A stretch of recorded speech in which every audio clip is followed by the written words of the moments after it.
Hi, everybody. Hi, everybody. Tim Hughes here. I'm the CEO and co-founder of DLA Ignite. With me today, I've got Dan Tyre. Dan and I are going to talk about the inbound organization. Dan is also going to be telling some jokes. So hopefully they're going to be sort of like peppered through the discussion. We're going to start right off now. Let's start with our best material right up front, Tim Hughes.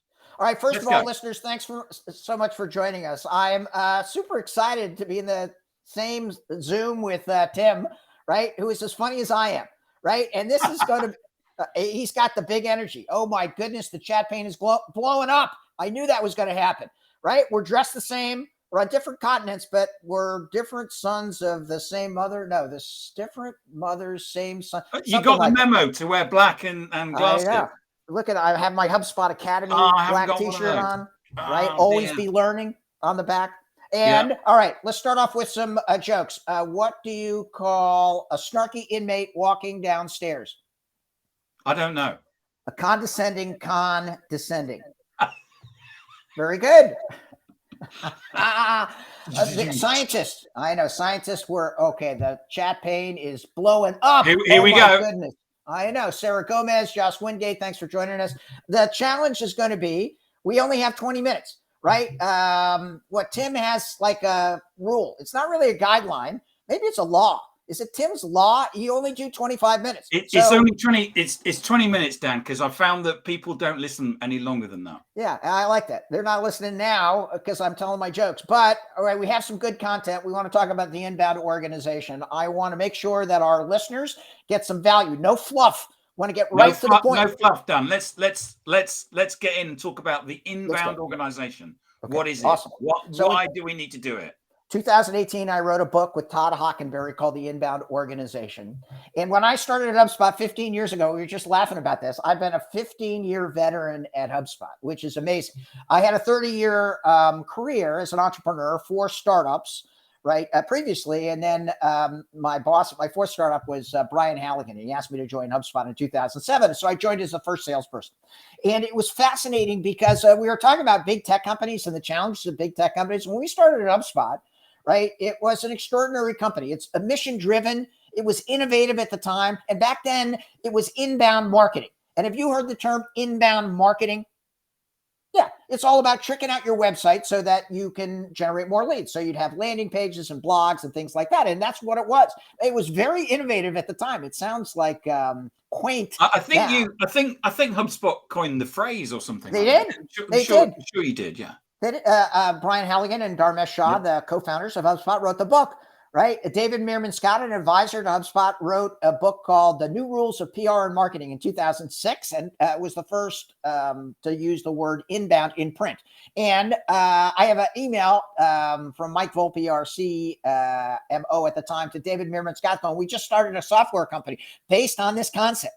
Right. And David, who remains a great friend, was he's like, yeah, go for it. And now 15 years later, HubSpot has 160,000 paying customers, has 7,000 employees worldwide, sold in 120 companies. And but the innovation still exists. Right. And this inbound marketing was fascinating because it had these attributes of a sales process that people like. And then when we started selling via the inbound process, it became inbound schmarketing. Have you ever heard the term schmarketing? I have actually, yes. Yes, I invented that term. You invented it, didn't you? I know, of course. All these little things you're picking up. That's why we need more than 20 minutes, but you'll have to ask me back next time. Schmarketing was sales. Some people think it's smart marketing, but it's a sales marketing pushed together. And there's also a book about it. Ooh, look at that. Little product placement. I like that, Tim Hughes. Nothing gets by you. Super fun. And right, schmarketing is the way in which you engage today. And as I was looking at this on the front lines, managing teams for HubSpot, right, I realized that the attributes of inbound applied to the entire organization. It was really leadership principles rather than just tactics, like creating landing pages and call to action things. And so I outlined them. Todd and I outlined the book. I was speaking to the North American Association of Tool and Die Manufacturers. And do you have tool and die manufacturers over in the UK? We probably do still, yeah. Yes. Yeah, you got tons of them. And for those of you who are not manufacturing or industrial people, that is when you're drinking out of a coffee cup or a microphone. I guess you don't drink out of a microphone, or a stapler. When you create something or buy something, right? It's made with a mold, right? The manufacturers and a tool and die company will create this, and they're the nicest people in the world. And I was trying to explain inbound, and they were super nice about it, but they were scratching the chin, going, "What the heck are you talking about?" And I'm like, okay. Right. We got to explain it in a way in which everybody would understand it. So, number one, the first rule of the inbound organization is you got to treat people like human beings. Yep. Right? Easy or hard to treat people like human beings, Tim, in 2022? Well, it should be easy, I would have thought. Yeah, but it's not, right? You're a human being, right? You laugh at all my jokes, whether you find them funny or not. That's being a nice guy. And you're known as returning your phone calls, helping people out. I don't think you have a mean bone in your body. If you do, I haven't found it yet. And like treating people like human beings means you don't spam them, means you don't like cold call them, means that you are very reverential and respectful of them as like where they are.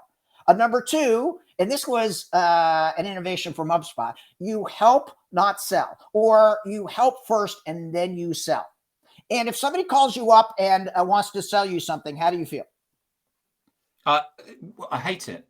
Yeah. But if somebody calls you and say, Tim, I want to increase your LinkedIn live audience by 200%, and I want to help you do that, how do you feel then? You might listen to what they're going to say. Exactly. And with just a little bit of research, if I know where you are, if I know that you're a DLA, if I know you're a cyclist, right? I can cycle in and, do you see what I just did there? Right? I can cycle in because I looked at your LinkedIn this morning. I saw that you have a background in, is it 20 years of cycling? You did look at my LinkedIn, yeah. Yeah, I know. And so it's super easy. As soon as I see everybody's watching this, as soon as I said cycling, Tim's eyebrows went up. Even though we're wearing the same glasses, I could see that. And he's like, oh my goodness, you did research me. And that's not that hard. It took me 20 seconds. I'm like, oh, I can work this into the approach. And right, if I help you, if I know how, and it's not that hard to understand how you can help somebody. Yep. Right. If you help first, then all of a sudden there's actually serotonin in your brain. Simon Sinek talks about this all the time. Now it's a whole different conversation. And you and I could be talking about cycling or the World Cup or social media or marketing. And it's just like having coffee, right? It's just like connecting at a very human level. That's important. Number three, this is an important one. Focus beats bandwidth. In the old days, 2017, you could be a generalist. You could go after a horizontal and it wasn't that big a deal. Right now, the riches are in the niches. Or if you're listening in the UK, if you want to go to the beaches, you have to work the niches. Right. And in the niches. It's riches in the niches. Yes. I know. I've worked London before. I have a whole shtick of do you have special jokes for London? I do. I have, when I was speaking in London last with my friend Cluid, right? He's like, you have to have curated British humor. I'm like, what is British humor? And how would you define British humor? Everybody says Monty Python. Ah, very good. It's self-depreciating. We love irony and exactly. And so I put up a picture of a gravestone, which is not always a good look in a public presentation. And on the gravestone, it said, I told you I was sick. Right. And everybody laughed. They thought it was hilarious, which I got it from Google Images. It took me like 10 seconds. And I'm like, okay, if you're going to laugh at all my jokes, you're just like a North American audience. There's nothing here. All right. But the riches are in the niches, right? Because, right, the acceleration of value, right? We don't have a lot of time. In fact, we only have 8 minutes left. So if you're focused on things that where you know the value proposition, where you know the seasonality, where you know the competitive advantage, right? Then it becomes much easier for you to provide greater value, right? In 2023, when people are a little worried about an economic recession, right? Yep. If you are working with folks that are an extension of your community or people that you like talk to all the time, when you talk to my buddy Todd, what you hear is he's an industrial guy. He's a manufacturing guy, right? And you know it right when he walks in the room. It's kind of amazing. But understanding your customer needs, seasonality, vocabulary, all of that stuff, the riches are in the niches, and it really makes sense in 2022. All right, number 4 is solve for the customer, right? And that's very hard because customers are always so more demanding right? Driven by, you can get any app you want on your phone, right? It's blended over to B2B. So customers expect, right, that you're going to respond very quickly. That's why everybody should have a chatbot on their website. They expect that you're going to respond in social media. That's why you're a leader in helping people understand that social media isn't extraneous. It's the core of creating that community. And just like we're exhibiting now, helping rather than selling is important. Then focus on relevant data. Number 5 of the inbound organization, right? In 2022, in the old days, right, we couldn't measure anything. It was all gut feel, right? Yep. Now you can measure everything. You can measure attribution of content. We're going to find out whether we got hundreds of people or thousands of people listen to this stream, whether they like the jokes or don't like the jokes, if they fall off as soon as I stopped giving the jokes or whatever. And that data. Maybe they just turn up for the jokes, Dan. I know. That's why I didn't put them all in the first 2 minutes, right? I know. What you're doing deliberately, aren't you? Is that we're going to have like 8 minutes of jokes at the end. Ooh, I like that. All right. We only have 9 minutes left, so I don't think we can achieve that. But, right, focus on relevant data. And you have to be able to access that data. You have to understand which data is important. And then it changes all the time. I just saw a good blog article from my friend Rakafit in Israel. She's like, everything you did in 2022 is likely to evolve in 2023. Don't rely on just watching the same kind of metrics. Really understand what the deep metrics are. And then the 6th part of inbound organization is to build your flywheel. Ted's comment here. He's only here for Dan's jokes. Okay, I told you that was going to happen, and Ted's probably heard them like a million times before, but they're all the same. That was Dan Sally. I used to think up new jokes all the time, which was hard. And people don't like new jokes. They want the old ones. I know. They want the old chestnuts. I think that's a UK phrase. They want the greatest hits. Thank you very much. I was gobsmacked when you said that. Boom! All right. What we want to do is we want your heart beating like a chain smoker running a marathon. We want you to be happier than a raccoon on trash day. We want to make sure that you are listening to this important stuff that Tim and I are talking about, the inbound organization. Right? You can get the book on Amazon. Todd Hockenberry was a great co-author, perhaps the greatest co-author in the history of books, right? He was patient. He was kind. He did all the outlay. And I thought writing a book was just like talking. Right. And it's nothing like talking. Right? Ted says he never tires of Dan's jokes. I know. Are you in Australia, Ted? I know. Using the Australian. Is that the way you spell tire in the UK? Tyre or is it Tire? I probably shouldn't know. No, that's how we spell tire. That's actually a tire as in a car. Yeah. I could probably do a whole 10 minutes on that, but I don't have time. All right. I want to talk about the HubSpot flywheel. We did the focus on the relevant data, which is number 5. Yeah. Number 6 is to build your flywheel. The HubSpot flywheel is got the customers in the middle, and your competitive advantage is your customers, right? In 2000, I think it was 15, Brian Halligan and Dharmesh Shah, right, talked at the Inbound conference about your customers being more impactful for future business than your sales team, right? And there's a little nuance to that, but if you have happy customers, right, it builds on yourself. It builds on the ability for you to make a huge impact in the universe. Right. And if you don't have happy customers in 2022, it's going to be a short kind of business model, because it's going to be short 2023. Exactly. Because, right, when people are a little bit more discriminate in what they invest in, right, they're really looking for community. Right. HubSpot talks about the age of the disconnected customer. Right. And that is a very real thing. Following 3 years of the global pandemic, following like Zoom fatigue, following all of these issues, right, there are changes in the original inbound marketing process where people aren't dropping contact information quite so frequently. People aren't completing the process for emails. There's all of these different changes. Right. And your community can change all that. Right. So the HubSpot flywheel is about building strong relationships and then being knowledgeable and thoughtful about expanding that to a community. And Tim, you've got an unbelievable community, right? When we were coming together, you said that your community was mid-market kind of folks and sales and marketing folks who wanted to hear about the inbound organization and why it's so important. Yes.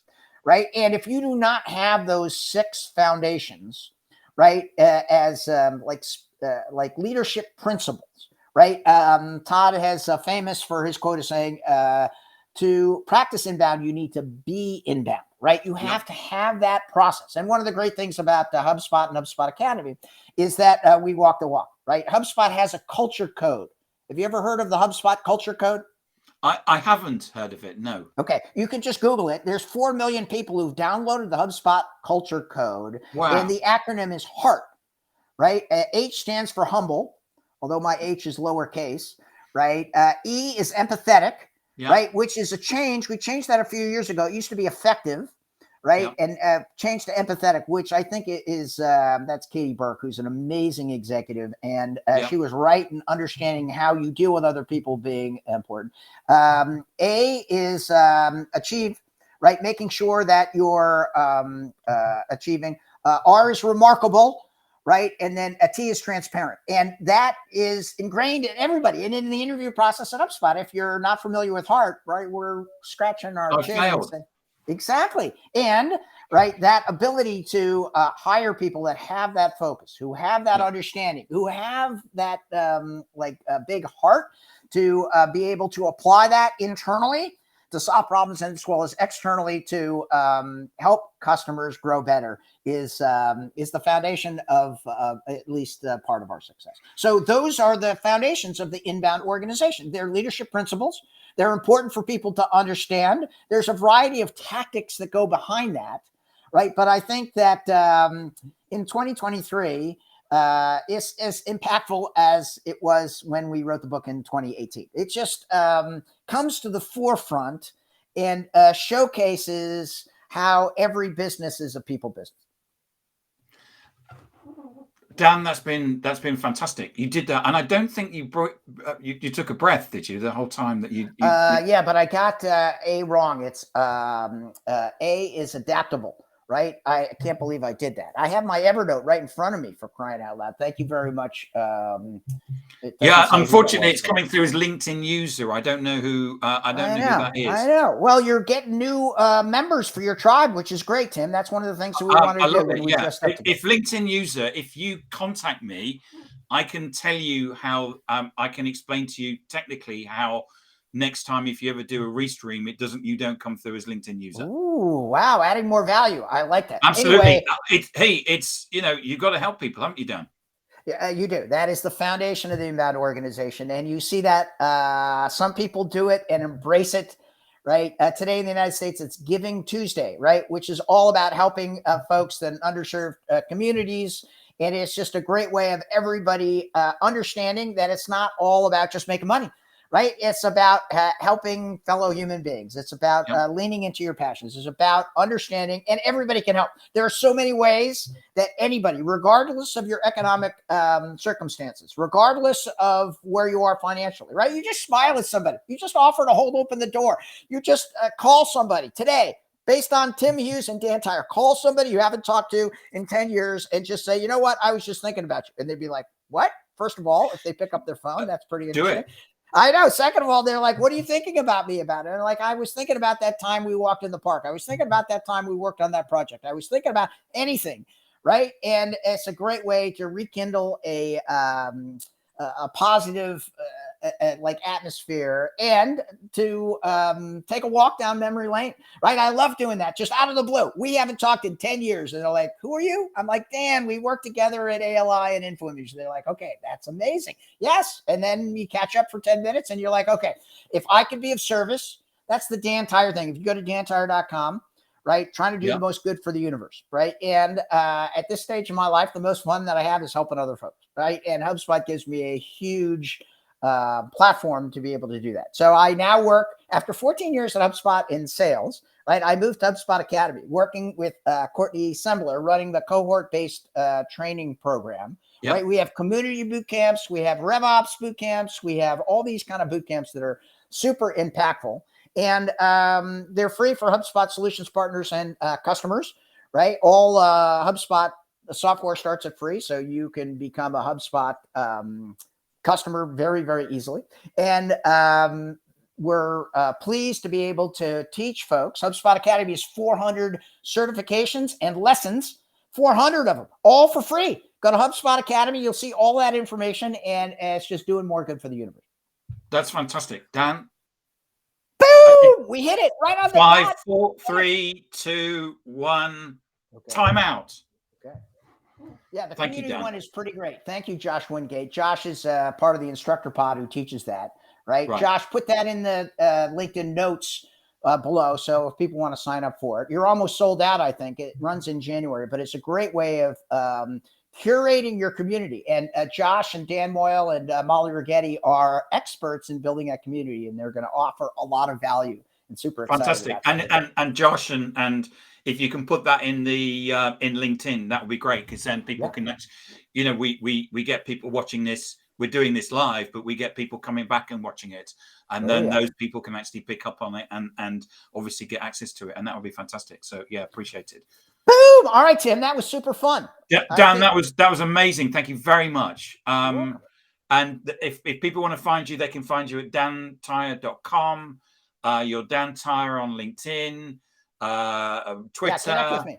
I'm a super connector, right? I got 25,000 or so connections. And if I can be of service, right, I get a handful of pings every day, which I'm happy to manage and curate, right? A little bit based on seasonality and how much time that I have. Sometimes I have to delegate a little bit, but happy to support in any way possible. And if you make it easy, if you follow those rules, right? If you treat people like a human being, no spam.